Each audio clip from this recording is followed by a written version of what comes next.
Alright, I got another knife to make. It's still dark 30 in the morning. But before I can get started, I've got to make a plate like that for over here to bolt this down to. And then I want to move this. Actually, I'm going to have the wire come up through the middle of the table, away from these buffers, go up where it is now, over to the outlet. Just to keep the cord away from the buffers. And let me get some plywood and take some measurements and get started. Alright, I got the buffer mounted. There's enough room in between there to work and not get hung up in one buffer or the other. Now I'm going to drill a hole behind the buffers, down through here, each one, to run the cords down through. I really want to keep these cords way out of the way of the buffer, because I know it's unlikely, but you know, things happen, especially with me. So that's what I'm going to do next. Well, I am tidying up a little bit, and I think I'm just going to take the time and make this easier to work with and easier to find the sandpaper grades that I need. But first, I got to come up with something that will prevent, when these spin, they spin this way and they sling everything down that way. So it's fine, not microscopic, but very, very fine particles. And when you're sanding and working on a handle down here, you really got to be careful that you don't get this crap on it, because it will contaminate the wood and affect the true oil. So I think I'm going to come up with some kind of a, I don't know, like a sneeze guard at a buffet, and just put it here, and that will keep everything from getting slung down here. It'll throw it up against the board. And I do have a 1/4-inch board, so I think I have some shelf brackets or some angle brackets that I'll put here, L brackets, and then mount the thing. I don't need much room behind here, because you know, I don't do anything behind here. All the work is done right about here in the front lower edge of the wheel. So I think I'm going to go ahead and do that next, and that will really solve a problem that I've been putting off dealing with. I do have someone, I think I already mentioned that in the last clip, but I have someone who's commissioned me to make a knife, and I want to get started on it, but I think I should take the time to set this up right, and once and for all keep it from slinging its the compound down this end. And yeah, I've got the wires out of the way, and this is really going to work out. And you know, I've mentioned this all the time. I mention it a lot, but this is the nicest little lamp. I have 2 of them. I have one here and one in the house where I work on my leather, and I've ordered another one and it's magnetized, and you can stick it here or on in there on my other belt sander. Today I should have my Jet 1x42 belt sander, and I'm going to be replacing that little Harbor Freight. I'm going to take the grinder off the wall. Oh, I got a bug on me. I feel like I got a bug on me. It's still wee hours. I mean, it was dark just a little while ago. Taking the grinder down, and I'm adding to that bench, moving the saw down. That way I'll have room to get to my new belt grinder. And I'll tell you the truth, I rarely use that, so I think I'm going to find a place in here, follow the finger, in there to mount it.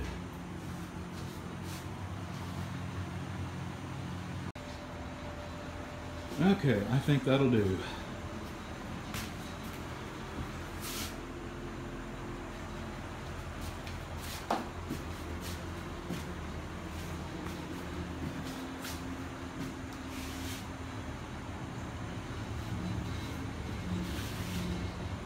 Alrighty, now I gotta figure out some way of organizing my sandpaper where I can reach it from sitting here. But see, the wind comes in there and blows my sand. That's why I had to have stuff laying on it, plus the fan. And you know, I do have an air conditioner, but every time I turn that air conditioner on in here, it You just hear the cash register sound.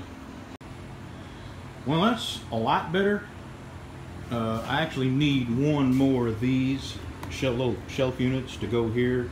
That way I can separate. Instead, I got a lot of these doubled up. If I get one more, I'll be able to separate them, and then I'll set these down here, and everything will look neat, and I can reach it from sitting, and yeah, gonna be much more convenient. I'm glad I did this. So one more of these and I'll be set. And today I'm expecting my new Jet 1x42, or not, I don't know. They haven't updated it yet, so we'll see. Let's recap my UPS experiences lately. This is not actually all UPS. Okay, this arrived with a huge crack down it, about 9 or 10 inches long.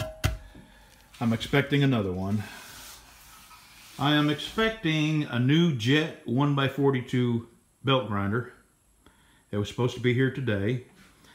And I ordered some belts for that belt grinder. And the ones I ordered, the belts I ordered were 10-pack, 2 each, 60, 80, 100, 120, and 180. That's what they sent me. These grits are way too high. I would never use these grits. I wouldn't even go up to 800. You know, 320 would be as high as I would ever go on that belt grinder. So the guy shows up, UPS shows up with my sanding belts here, and no belt grinder, and he doesn't know a thing about it. So I get online, and I follow the package, and it says customer refused delivery, returning to sender.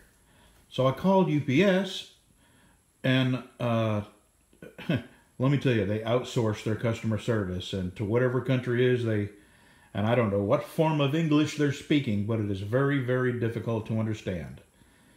So you have, I hate to call it a language barrier because it's English, but it's overseas telephone lines. So you've got the static and the hiss and a slight delay, and English spoken with a very bizarre accent that I've never heard before. So finally, the bottom line with UPS is they have no clue where it is. They have no clue why it would be saying something like return to sender, that I refuse the delivery.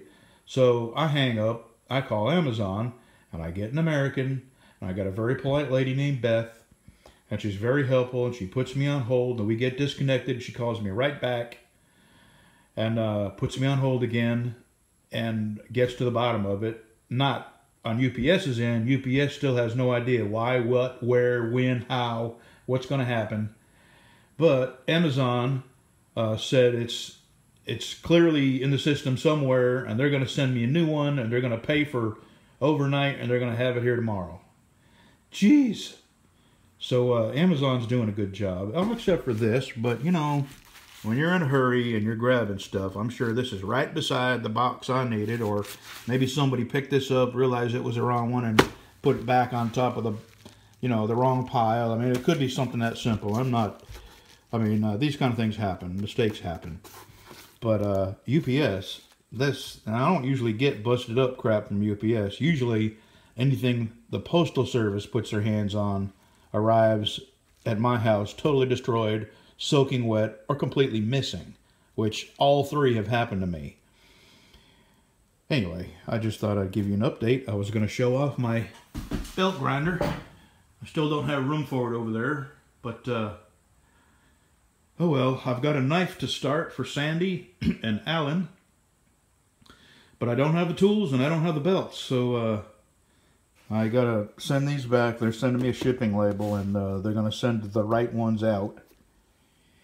And in the meantime, I have to, she wants her husband's name on the sheath. And I do have some stamps, but they're way too small for a name. They're the stamps that I stamp on the back, my BC logo. And the letters are just too small for somebody's name. So I'm going to go to Tandy and get some nice scroll type letters. I'm just going to go ahead and splurge and buy a whole alphabet of fancy letters. So anyway, I'm going to get started on the knife just as soon as I get all my stuff together here.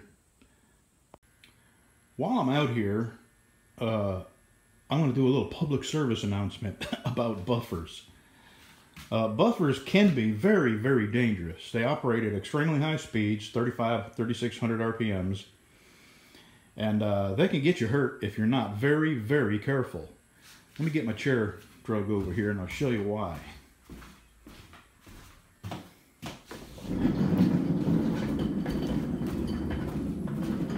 First thing you got to be careful of when you've got a buffer going is loose clothing. These things will snatch up your shirt and wrap it around and, you know, cut your circulation off before you find a way to rip it off or get a razor knife and cut your clothing off or get it unwrapped from around here. And the other thing is these things rotate this way. So everything you do is going to get thrown down as long as you're from the center post here working down here. This is the area that you would work in right here from the center down, like I don't know, 6 o'clock, not even 5 o'clock. If you work up here, it's going to throw things back at you. So you want to keep your work from the center post here and lower, and this is really the sweet spot right here. And let me get something flat. When you're using the buffer, you never want to get this, you never want to put it flat on. You want to keep it at an angle like that. If you put it square, it's going to rip it out of your hands. There is a learning curve, so I would not, if you're getting a new buffer, and the only reason I'm telling you this is because there's a guy in the comment section that just said he was buying a Harbor Freight buffer, and I gave him a warning. I told him that these things will sure enough snatch whatever's in your hands out of it and send it across the room, and they will. So you have to be really, really careful. And when you're polishing or buffing something, you want to buff the bottom 2/3 of whatever it is you're on. Never get this top edge into the buffing wheel. Always have it hitting the bottom 2/3. And then when you want to buff the other side, you flip it around and you hit that side. Really got to be careful with these. And boy, I hope you don't get hurt, because you're gonna sling a few things. I actually ruined a knife, and I had it all, you know, it's perfectly shaped. And when you get to this point where you're buffing it out, you've done a ton of work to get it to that position, to that degree. And yeah, it ruined it. It threw it into here, and it bent the blade. And I took a little hammer and I tried bending it back, and the more I messed with it, the worse it got. And I said, you know, I'm just not gonna mess with it. I actually cut another knife out of it, a smaller knife out of that. But so it wasn't a complete waste. But yep, be careful with the buffers, because they can hurt you. That's my public service announcement. Thanks for watching. Oh yeah, the reason I even have this in my hand is because when you get new buffing wheels, look at the floor here. They're going to have a ton of loose string, and what you do is you take a rasp, or they do make a buffing wheel rasp. This is, you know, just something I had, and you hold it up against there. It's going to throw all them loose strings off. So just get that out of the way. Do that on both of them. Get it out of the way. Sweep up, and then you put your compound on this, and it'll slowly wear it down to a nub. Actually, it'll wear it down to where it looks like this. And that's what you want. All right. Thanks for watching.